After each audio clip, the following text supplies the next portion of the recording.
नमस्कार मित्रों, हमारे चैनल हिंदू उपासक में आपका स्वागत है। जैसा कि आप सभी लोग जानते हैं कि रक्षाबंधन का त्यौहार आने वाला है। यह त्यौहार भाई बहन का प्रमुख त्यौहार है। क्या सचमुच रक्षाबंधन केवल भाई और बहन का ही त्यौहार है? क्या आप जानते हैं रक्षाबंधन मनाने के पीछे पौराणिक कथाओं के बारे में? क्या कारण है रक्षाबंधन मनाने के, या रक्षाबंधन में रक्षा सूत्र का क्या महत्व है? आइए इस वीडियो के माध्यम से जानते हैं। रक्षाबंधन का त्यौहार प्रतिवर्ष श्रावण महीने की पूर्णिमा को मनाया जाता है। रक्षाबंधन में सबसे अधिक महत्व राखी या रक्षा सूत्र का होता है। अगर हम अपने पुराणों व इतिहास की माने तो यह त्यौहार सिर्फ भाई बहन के लिए ही नहीं, अपितु हमारे समाज के बने हर रिश्ते के लिए होता है। रक्षाबंधन का मतलब है, रक्षा का अर्थ है सुरक्षा और बंधन का अर्थ है बाध्य, यानी कि आप किसी की सुरक्षा के लिए बाध्य हैं। अब उसमें कोई भी हो सकता है। वैसे तो रक्षाबंधन का त्यौहार पूरे भारत में बहुत ही हर्षोल्लास के साथ मनाया जाता है, परंतु रक्षाबंधन उत्तराखंड के कुमाऊं क्षेत्र का सबसे पवित्र त्यौहार माना जाता है। कुछ स्थानों पर इस त्यौहार को रक्षा पुन्यों और कुछ स्थानों पर इस त्यौहार को जनेऊ पुन्यों के नाम से जाना जाता है। उत्तराखंड के ब्राह्मणों पुरोहितों के द्वारा महीनों पहले अपने हाथों से तकली में सूत काट के जनेऊ बनाया जाता है। फिर रक्षाबंधन के दिन उस जनेऊ की विधिवत तरीके से पूजा की जाती है।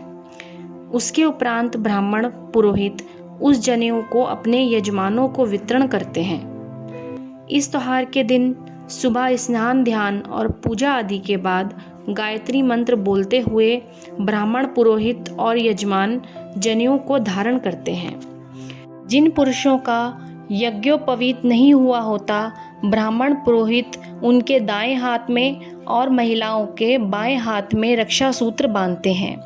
यह परंपरा प्राचीन काल से चली आ रही है।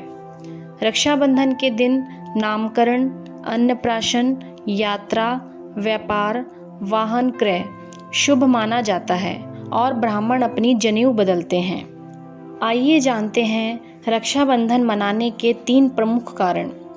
पहला कारण, पुराणों के अनुसार एक बार राक्षसों के राजा बलि ने देवताओं पर आक्रमण कर दिया। उस युद्ध में देवताओं के राजा इंद्र को काफ़ी क्षति हो रही थी। ऐसा लगने लगा कि राजा इंद्र अब पराजित हो जाएंगे और राक्षसों का अमरावती पर अधिकार हो जाएगा। यह देख इंद्र की पत्नी शुचि बहुत दुखी हुई। वो विष्णु भक्ति और पति परायण थी। उनसे रहा नहीं गया और मदद के लिए भगवान विष्णु जी के पास गईं। भगवान विष्णु जी से प्रार्थना की और मदद मांगी। तब भगवान विष्णु जी ने शुचि को एक सूत का धागा दिया और बोला, इस धागे को अपने हाथों से अपने पति की कलाई में बांधो। और जब शुचि ने ऐसा किया तब इंद्र के हाथों राजा बलि की पराजय हुई और अमरावती पर उनका अधिकार हुआ। इस दिन से रक्षा सूत्र बांधने की परंपरा प्रारंभ हुई। दूसरा कारण, यह कथा भगवान विष्णु के वामन अवतार श्रीमद् भगवत पुराण से ली गई है, जो हम आपको संक्षेप में सुनाते हैं। एक बार राक्षस राजा बलि इंद्र को पराजित कर स्वर्ग पर अपना अधिकार जमा लेता है। राक्षस राजा बलि बहुत पराक्रमिक योद्धा होने के साथ साथ बहुत बड़ा दानी भी था। तीनों लोकों में अधिकार जमाने के बाद राजा बलि ने अपने गुरु शुक्राचार्य के कहने पर एक यज्ञ का आयोजन किया। तभी उस यज्ञ में भगवान विष्णु वामन का अवतार लेके आते हैं और राजा बलि से मिलते हैं। राजा बलि अपने अहंकार में खोया होता है। वो भगवान विष्णु को नहीं पहचान पाता। वामन अवतार में आए भगवान विष्णु राजा बलि से भिक्षा में 3 पग धरती की मांग करते हैं। राजा बलि अपने अहंकार में 3 पग धरती देने को तैयार हो जाता है। तब भगवान विष्णु एक पग में स्वर्ग और दूसरे पग में पूरी पृथ्वी नाप देते हैं और राजा बलि से बोलते हैं कि मैं तीसरा पग कहाँ रखूं। तब राजा अपने सिर झुकाकर बोलता है, आप अपना तीसरा पग मेरे सिर पर रखें। भगवान विष्णु ठीक वैसा ही करते हैं और बलि को पाताल लोक में रहने का आदेश देते हैं। बलि द्वारा वचन पालन करने पर भगवान विष्णु अत्यंत प्रसन्न होते हैं और दैत्य राजा बलि को वर मांगने को कहते हैं। इसके बदले में बलि रात दिन भगवान विष्णु को अपने सामने रहने का वचन मांग लेता है। श्री हरि विष्णु अपने वचन का पालन करते हुए पाताल लोक में राजा बलि के द्वारपाल बनना स्वीकार करते हैं। काफ़ी समय बीत जाने के बाद जब भगवान विष्णु अपने लोक वापस नहीं पहुंचते तो माँ लक्ष्मी नारद मुनि जी से भगवान विष्णु जी के बारे में पता करती हैं। नारद मुनि माँ लक्ष्मी को सारा हाल बताते हैं। माँ लक्ष्मी साधारण स्त्री का रूप लेकर पाताल लोक जाती हैं और राजा बलि के हाथ में रक्षा सूत्र बांध के राजा बलि को अपना भाई बनाती हैं। बदले में राजा बलि कुछ भी मांगने का आदेश देता है। तब माँ लक्ष्मी बोलती हैं कि आप मुझे अपना ये द्वारपाल दे दो। राजा बलि कहता है, ये कोई साधारण मनुष्य नहीं है, यह भगवान विष्णु है।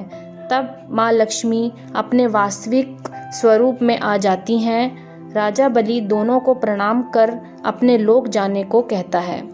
तभी से रक्षाबंधन का प्रचलन शुरू हुआ। तीसरा कारण, रक्षाबंधन मनाने का तीसरा कारण महाभारत काल में मिलता है। जब श्री कृष्ण ने शिशुपाल का वध करने के लिए अपना सुदर्शन चक्र चलाया था, चक्र से भगवान कृष्ण की तर्जनी उंगली कट गई। यह देख द्रौपदी ने अपनी साड़ी फाड़कर उनकी उंगली पर लपेट दी। भगवान कृष्ण को द्रौपदी के इस कार्य से काफ़ी प्रसन्नता हुई और उन्होंने द्रौपदी को अपनी बहन के रूप में स्वीकार किया। द्रौपदी को वचन दिया कि वह समय आने पर साड़ी के एक एक धागे का मोल चुकाएंगे। चीरहरण के समय भगवान कृष्ण ने अपने भाई होने के उस वचन को निभाया था। इसी दिन से रक्षाबंधन मनाने का प्रचलन आरंभ हुआ।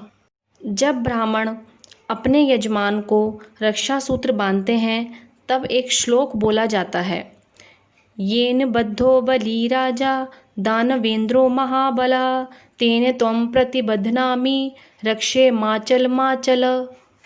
अर्थात जिस रक्षा सूत्र से दानवों के राजा बलि धर्म के बंधन में बांधे गए थे, उसी सूत्र में मैं तुम्हें बांधता हूँ। हे रक्षे, तुम स्थिर रहना। इस प्रकार रक्षा सूत्र का उद्देश्य ब्राह्मणों द्वारा अपने यजमानों को धर्म के लिए प्रेरित करना है। मित्रों, उम्मीद है आपको यह हमारा वीडियो पसंद आया होगा। हमारे इस वीडियो को लाइक शेयर ज़रूर करें और हमारे चैनल को सब्सक्राइब करना ना भूलें। नीचे दिए गए कमेंट बॉक्स में अपने सुझाव दें हमें, ताकि हम आने वाली आगे वीडियोज़ को और बेहतर बना सकें। धन्यवाद।